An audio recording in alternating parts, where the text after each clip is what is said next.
Hello, good morning, students. Please subscribe the channel, drop a like, share, and comment. Today's transcription number 435 of Sir Kailash Chandra's volume number 20 on the speed of 100 words per minute. Start. At the very outset, sir, I might submit that I have no hesitation in offering my congratulation to the railway minister for the good financial position of our railways, as indicated in his speech on the railway budget for the year 1999-2000. There has also been a fall, as speakers have mentioned before, in railway goods traffic and in income from passenger traffic. The fall in goods traffic has been attributed by the railway authorities to unfair competition from private operators of transport working on lines parallel to the railways, and the passenger traffic decline has been attributed to natural economic conditions prevailing in the country.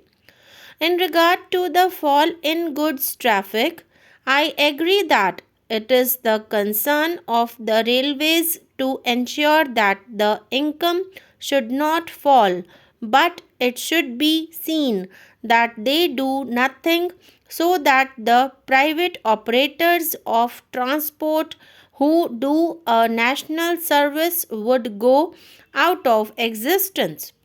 It is true that the private operators have been able to defy competition by the railways, but it must have happened because the private operators have given economic and operational advantages which the railways could not give, and I incline to say that if the railway authorities give the same advantages, economic as well as operational, I am sure that they will get back all the clients who have gone away from them.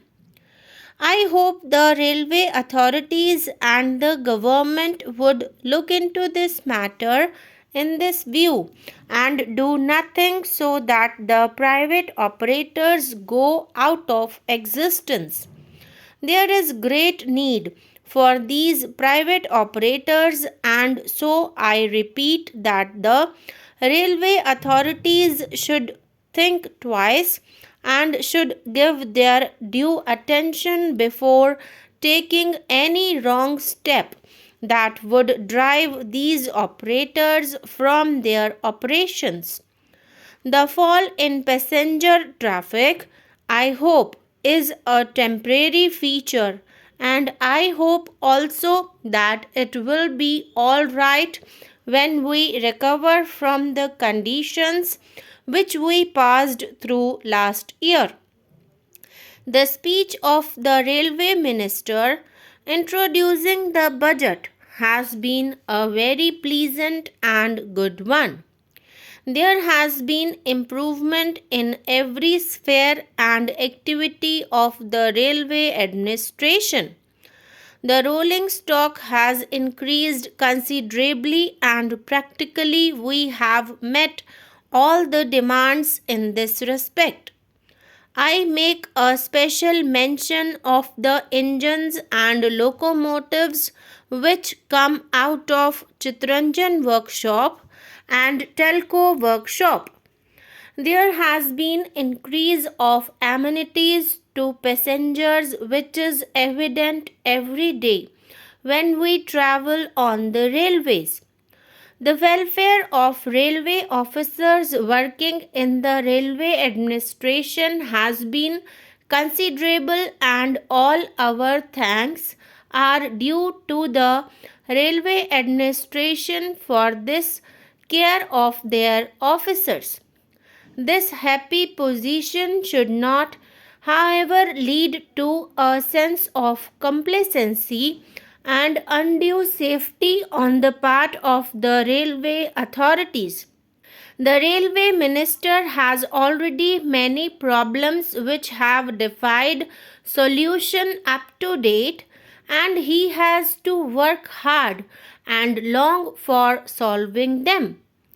I would only refer to overcrowding in trains, failure of trains to travel in scheduled time, increase in accidents, ticketless traveling, insanitary condition of rest houses for lower class passengers, and poor quality of food. As regards overcrowding in trains, it is plain to everybody who goes by train that there is overcrowding today everywhere. This is especially noticed in suburban trains. Sights of passengers hanging on whatever support is available in the trains or traveling on footboards are not rare, and during the holiday season and on special occasions, the roofs of trains are also taken into service. I know that some passengers take to these dangerous modes of traveling to avoid payment, but it can be safely said that these would disappear if there was no overcrowding. I referred to amenities to passengers provided by the railway administration, but they do lose their value when we see the travelers being huddled together in conditions which are more fit for animals than human beings. I hope this question, which is of very great importance to the railways, should be seriously looked into by the Honorable Railway Minister.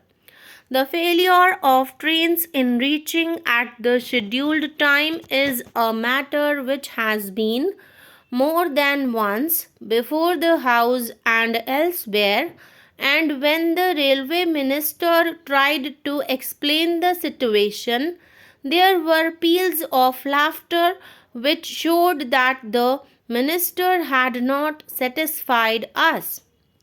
I would not like to speak much on it, but this should also be attended to seriously, and the sooner it is done, the better.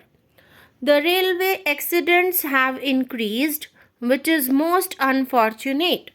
I know that the railway authorities do realize the importance and gravity of this question and are trying to consider the matter seriously from a three-pronged attack, namely psychological, educative, and punitive.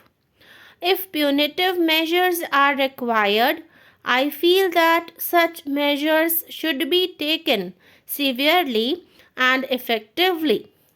Any light-hearted punitive measures will not help.